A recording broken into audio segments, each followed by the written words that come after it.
Welcome to the Celebrate Brave podcast, the podcast for women in and around the tech industry.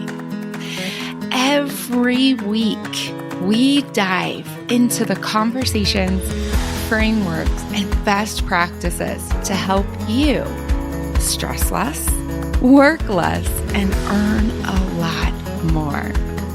My name is Nicole Steinbach, your host and the International Bravery Coach for Women in Tech. Let's go. Hey there, woman in tech. Welcome back. I'm thrilled that you are going to get this episode.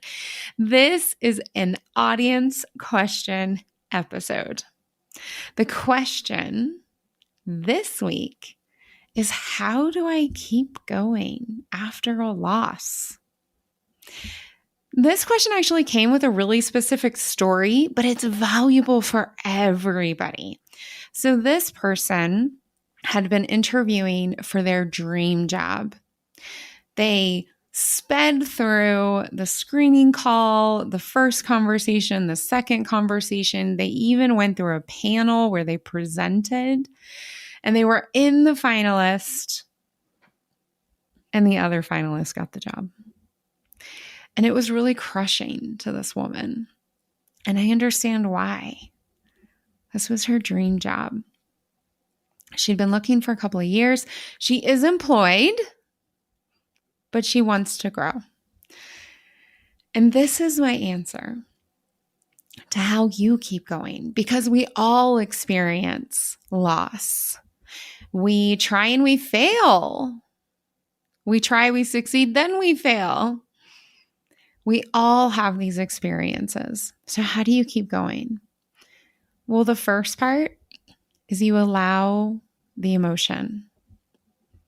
Be grumpy and sad. Be frustrated and annoyed.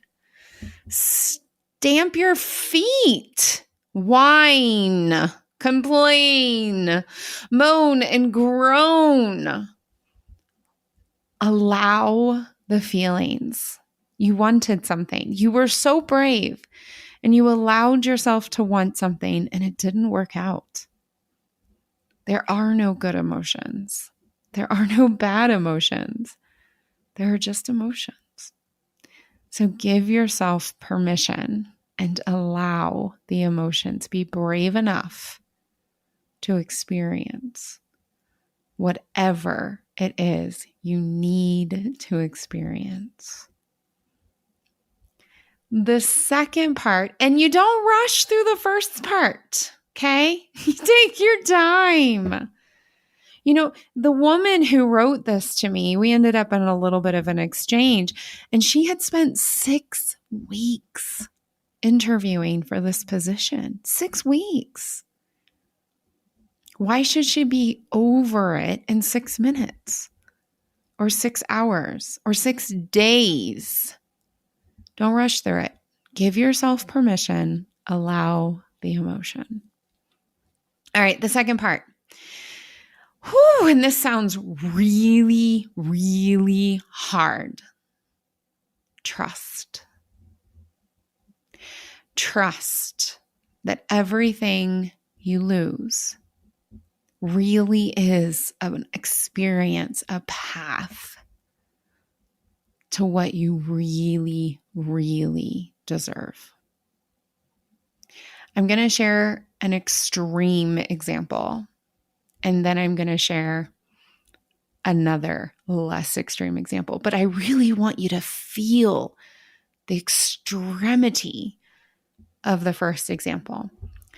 So as I record this, I'm 41 years old. That means on September 11th, 2001, I was in my last year of college. I was living in Pittsburgh, which was one of the cities that was evacuated.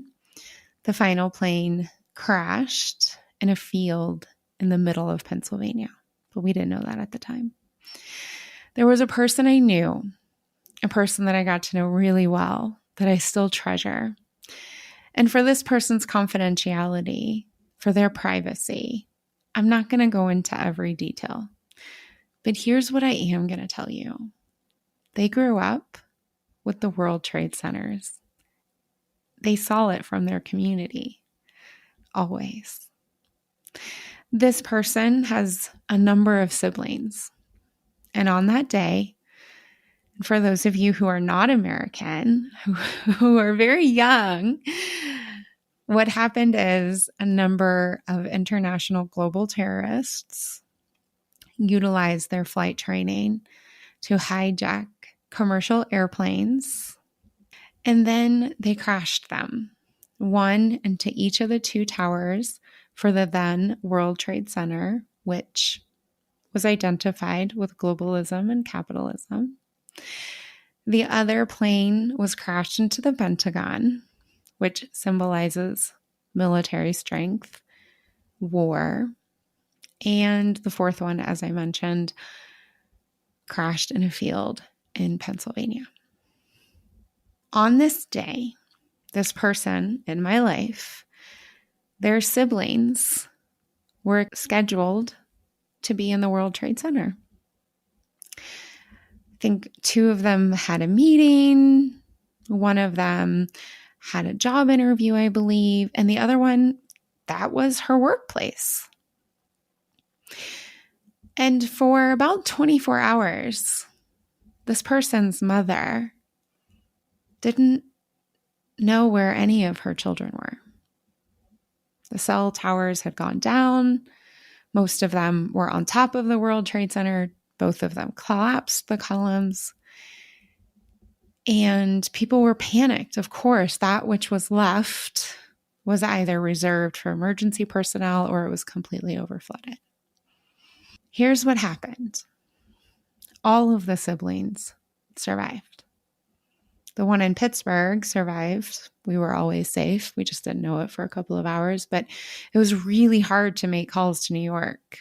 I couldn't get a hold of one of my good friends for days. And the siblings, they all survived too. Why?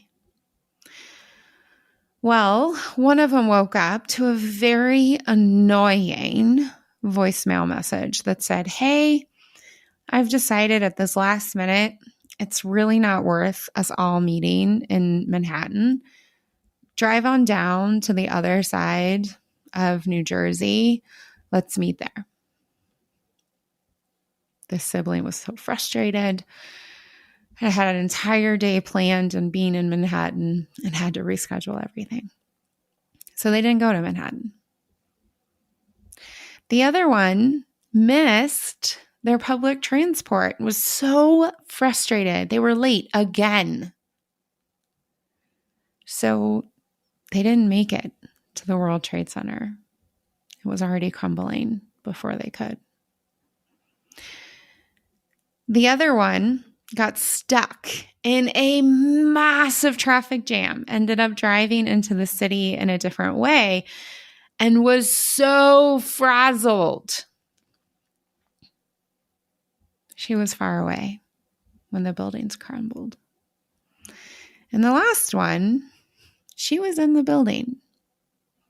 She had lived through a number of these situations, but there was a colleague.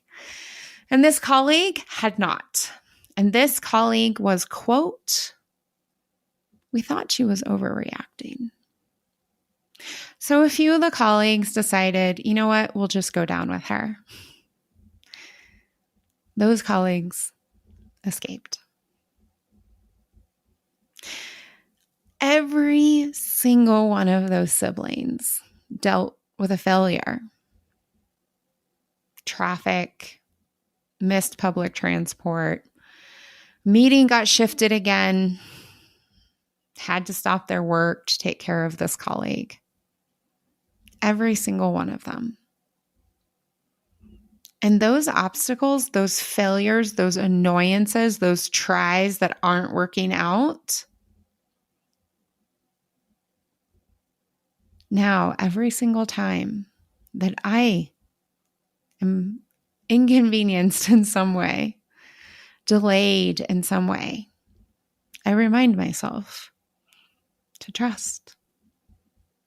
I don't know why I miss my public transport. I don't know why a meeting gets rescheduled. I don't know why there's major traffic. I don't know why someone else is having a strong emotional response. But more and more, since I first heard this story, I've chosen to trust those inconveniences. Find your own personal story. Granted, the example I just gave you is an extreme example. It's also a story full of miracles. They don't all have to be that extreme for you to build your trust. So I said I would share a more personal story, and here it is. I left corporate as a global senior director. I had actually turned down, I think, 2 VP offers, so to become a vice president, and I had turned them down for really good reasons. That job just wasn't right for me.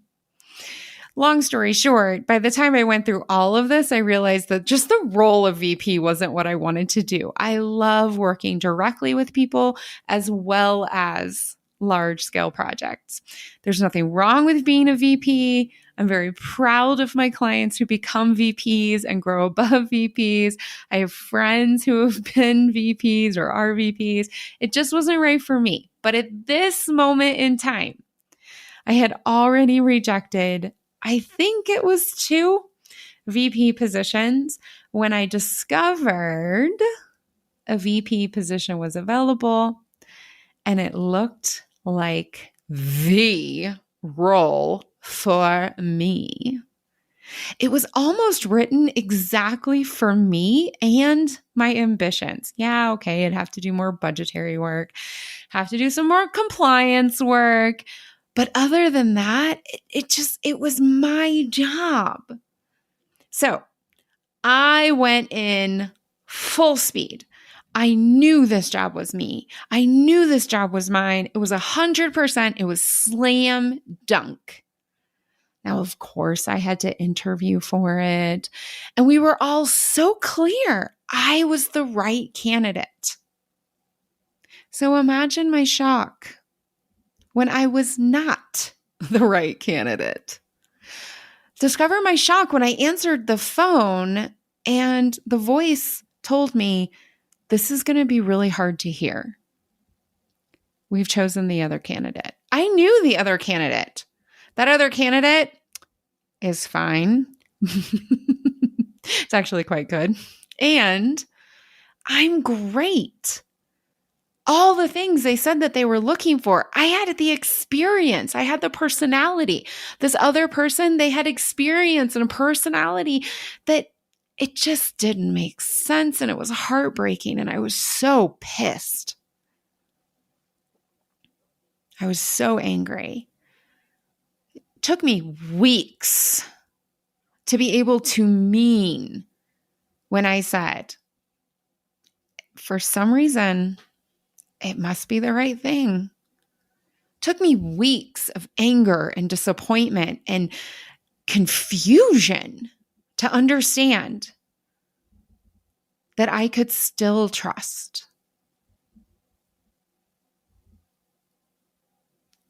Here's why it's important I trusted. Here's why it's really important I didn't get that job. Within 6 months, the entire upper leadership of that division changed. From the board member to all of the senior vice presidents, they all changed. And that person who got the VP role that I thought was mine, that I was perfect for, that crushed me when I didn't get it, they got a different call. And that call was, in the next week, it's your job to lay off every single person in your group.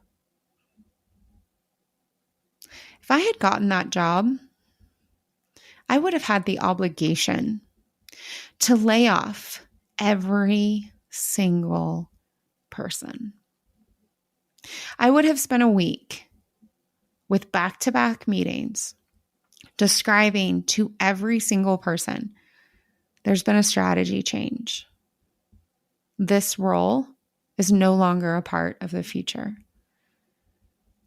You have 6 weeks to find another job within the corporation, or you'll no longer be working for this corporation. Thank all the gods that I did not get that job. Thank all the gods. I still feel such deep gratitude that I wasn't chosen, that I was crushed and disappointed instead.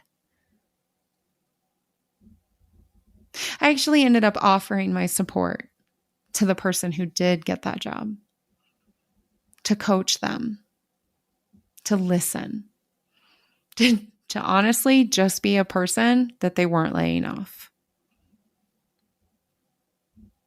A few months later, that person was also laid off. Thank goodness. So the third part, the first part, allow your feelings for as long as you need to. The second part, trust. And the third part is to build your brave. Get really clear. What exactly do you want? And tell the people around you. Then go into your momentum. Spend just as much time feeling your way to your goal as you do working towards it. And strengthen your accountability. Choose who you want to become and do the work to become her. It's hard when we lose. But you don't have to lose. You can learn instead. All right. Until next time, make sure you've listened to the episodes for the Build Your Brave frameworks. You can keep going. It's the only choice, really. Brave it up. Hey, before you go, if you find the brave concepts I share in this podcast useful and you want personal, in-depth support to reach your brave goals, I invite you to apply for my 6-month one-on-one Build Your Brave coaching package. We take all the things I talk about here and apply them specifically and with laser focus to you. Imagine you and me together for 6 months, building your bravery so that no matter your goal, no matter where you're starting, we celebrate your results.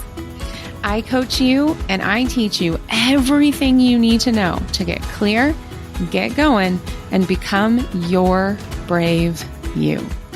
You will stress less, you will work less, and you will earn a lot more. By the end of working together, you'll know exactly how you've created your life and how you will continue to do so. One brave moment, one brave choice at a time. Go to tricksteinbach.com and schedule your consultation. Till next week, brave it up.